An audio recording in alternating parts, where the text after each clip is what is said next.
Os chakras realizam o controle do fluxo de energia vital para os diferentes órgãos do corpo. Quando estão funcionando de forma adequada, fortalecem e equilibram um determinado sistema fisiológico. Então, como eu disse, existe a hiperfunção do chakra, hipofunção e a função normal. A questão da hiperfunção e hipofunção está ligado à questão psíquica e emocional.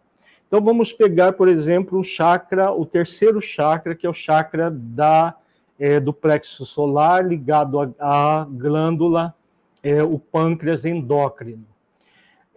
Quando a pessoa, por algum motivo, tem um processo de desejo de onipotência, de prepotência, ela se ilude querendo controlar o mundo externo, controlar o tempo futuro, o tempo passado, as pessoas à sua volta, tudo que acontece fora de si mesmo.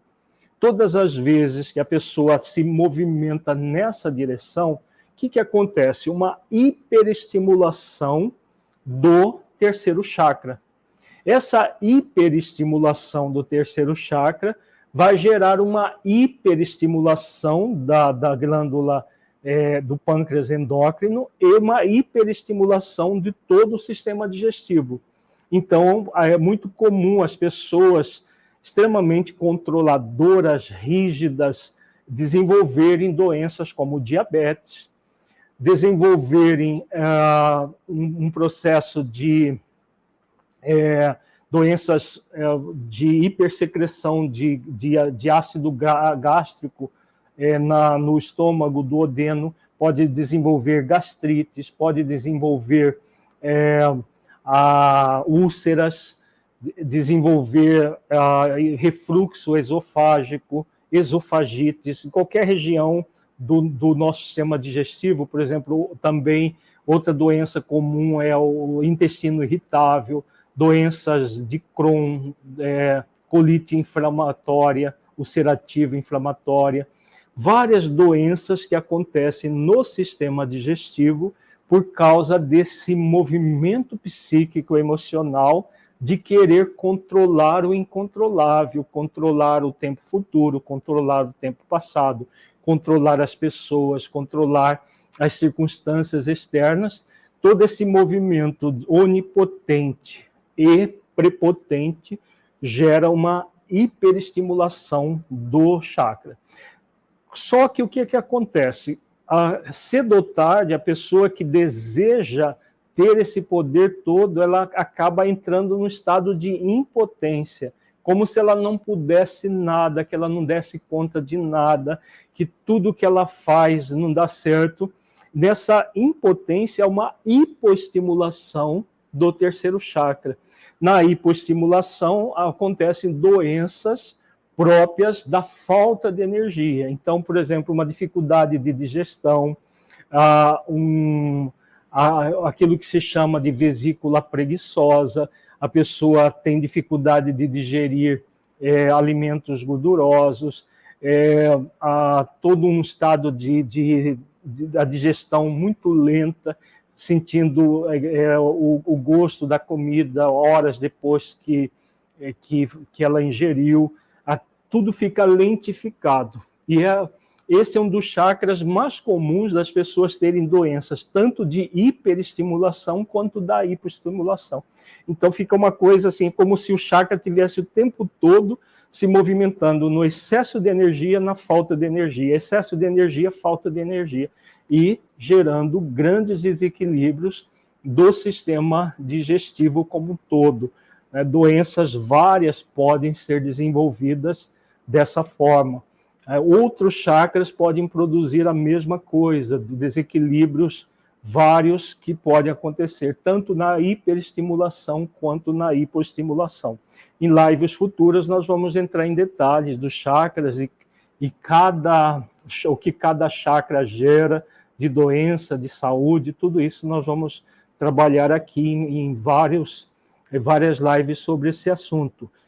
Hoje nós estamos fazendo uma live mais geral sobre o funcionamento dos chakras e como que fisiologicamente ele gera tanto o equilíbrio do corpo quanto da mente, ou o desequilíbrio quando a pessoa desenvolve sentimentos profundamente egóicos. O funcionamento anormal dos chakras produz alterações no sistema correspondente do corpo. É claro que essa alteração não vai acontecer apenas em um sistema, pois os chakras estão integrados entre si. Portanto, alterações em um produzem alterações em outros. Lembremos que cada chakra está ligado aos demais pelos filamentos de energia, chamado nadis, que ligam um chakra ao outro e os chakras ao corpo físico.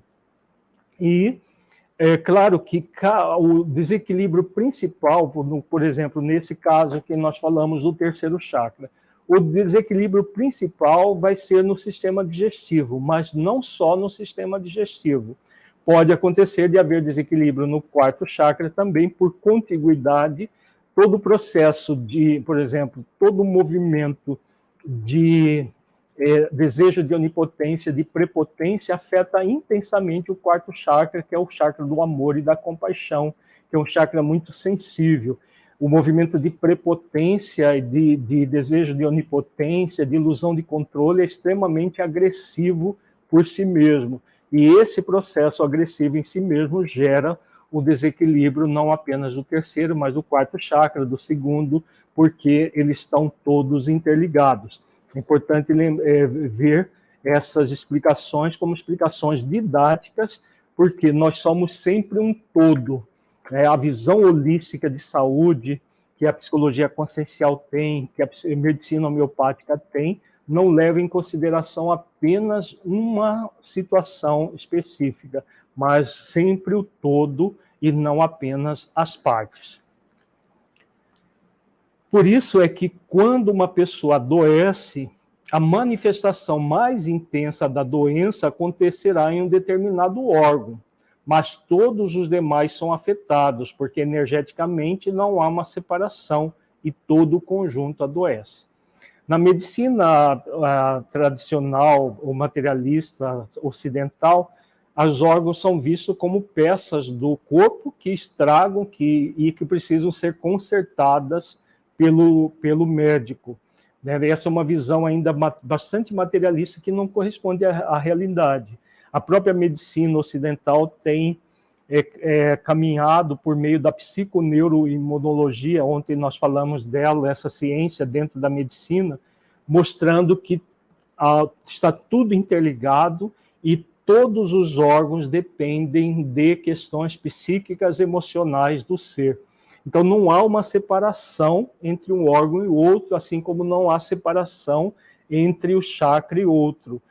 Todo o conjunto adoece quando a pessoa tem determinados comportamentos que geram doença, principalmente naquela região, mas não só naquela região. É importante sempre refletir isso.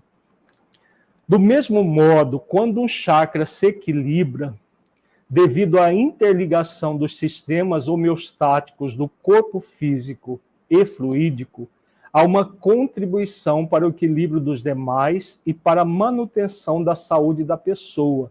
Cada sistema opera em harmonia com os outros, numa perfeita sincronia. Então, vejamos que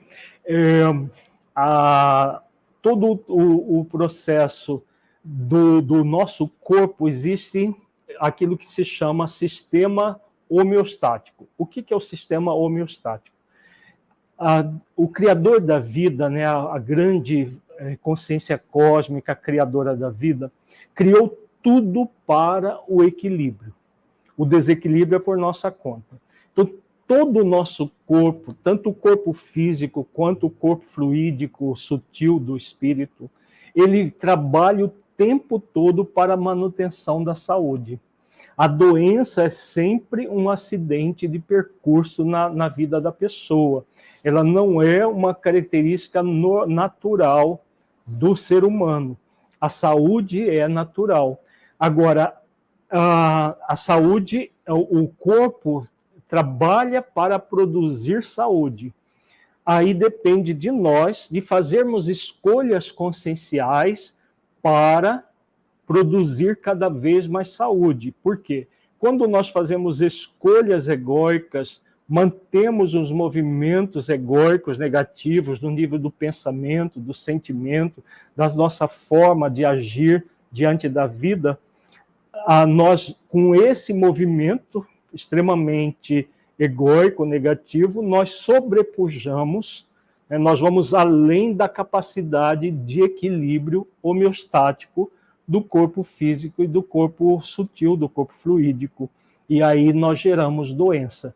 Mas tudo em nós, todas as células, tudo funciona para gerar saúde. Você tem um pequeno cortezinho lá no seu dedão do pé. Esse corte por esse corte entra micro-organismo, entra sujeira. Há todo um mecanismo para defesa. Os glóbulos brancos vão para a região, vai formar uma pequena inflamação. Todo o material que entra, mesmo que você não faça nenhuma asepsia, nada, naturalmente o organismo vai expelir tudo, vai colocar tudo para fora, vai formar uma inflamação, forma secreção, às vezes um pouco de pus, porque o pus nada mais é do que os glóbulos brancos que englobam, eles fagocitam as bactérias, e aí elas, tanto o glóbulo quanto a bactéria morrem, e o organismo expele aquilo em forma de pus. E daqui a pouco a sua pele está íntegra. Foi todo um mecanismo que não envolve apenas o corpo físico, mas também os chakras, todo o funcionamento das energias sutis do corpo fluídico, tudo funciona para manter o equilíbrio do ser. Isso que acontece numa coisinha que você tem no dedão do pé, acontece no corpo todo. Existem mecanismos muito bem elaborados, muito bem pensados, extremamente inteligentes. Se você tiver a oportunidade de estudar a fisiologia do funcionamento do corpo humano, todas a questão molecular, tudo que existe é de uma complexidade, de uma inteligência muito grande, que vem da inteligência cósmica, que nos criou por amor e para manifestar o amor dele no universo, o amor de Deus no universo. Então, tudo concorre para o equilíbrio. Só há desequilíbrio quando nós, pelas nossas próprias escolhas, tanto escolhas desta existência quanto escolhas do passado, porque muitos de nós podemos estar tendo reflexos de doenças que nós criamos em escolhas do nosso passado espiritual, não necessariamente desta existência. Tem pessoas que são boníssimas na atual existência, fazem tudo muito bem e trazem doenças. Por quê? Porque são doenças que foram criadas energeticamente em afrontas à lei de amor no passado. Então, toda afronta que nós fazemos a nossa relação com a lei de amor e as demais leis do Código Moral de Leis que nós trazemos na nossa consciência vai gerar doença. Mas tudo em nós vibra saúde, nos movimenta para a saúde. Até a dor que nós sentimos é para que nós fiquemos alerta e nos encaminhemos para um estado de saúde. O fluxo das energias que provém da força onipotente do universo flui para dentro do corpo através do chakra coronário, no topo da cabeça, e são catalisadas pelo chakra cardíaco. Então, como que esse equilíbrio funciona? Nós aqui no topo da cabeça temos o chakra coronário, que é uma espécie de coroa. Coronário vem de coroa. Então, corona em latim, que significa coroa. Então, forma uma espécie de coroa, vamos imaginar uma antena parabólica. E essa coroa atrai, de forma natural, o fluxo do universo, o fluxo das energias que provém de Deus, que provém da força onipotente do universo. Sem essas energias, nós não conseguiríamos viver.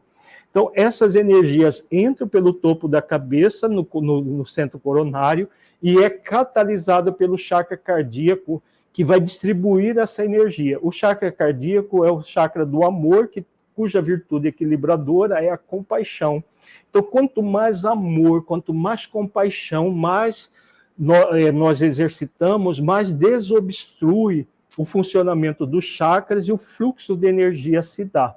Quanto mais desamor, quanto mais dureza de coração, quanto mais rebeldia frente à vida, mais nós vamos bloquear o fluxo da energia.